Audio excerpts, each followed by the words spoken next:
যারা এখন নির্বাচনের জন্য লাফাচ্ছে, তারাই সবচেয়ে বেশি বিপদে পড়বে। এর কারণ হলো যে এখন একটা রাষ্ট্র চালানোর জন্য যে ধরনের ফাইন্যান্সিয়াল স্ট্যাবিলিটি দরকার, যে ধরনের অ্যাডমিনিস্ট্রেটিভ স্ট্যাবিলিটি দরকার, এর একটাও নেই।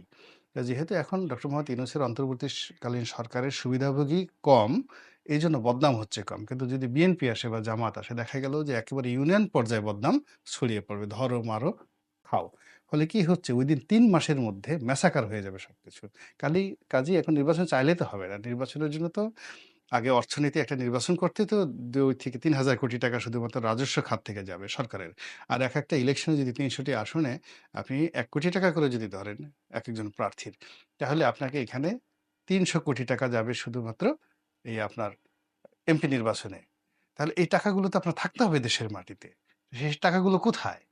আপনি ৩০০ কোটি টাকা খরচ করবেন নির্বাচনে, উপজেলা নির্বাচনে। সব মিলিয়ে ঝিলিয়ে দেখা যাচ্ছে যে আমাদের এই নির্বাচন ব্যবস্থা ইউনিয়ন, উপজেলা, পৌরসভা এবং সংসদ, এই কটা নির্বাচন রাষ্ট্র এবং সব মিলিয়ে ৮ থেকে ১০,০০০ কোটি টাকা খরচের বিষয়। তো ১০,০০০ কোটি টাকা সরকার খরচ করবে কয়েকটা নির্বাচন করে, সেটার সুফল, অর্থনীতি সব মিলিয়ে আপনার একটা পজিটিভ দিক থাকতে হবে, যেটা এখন নেই।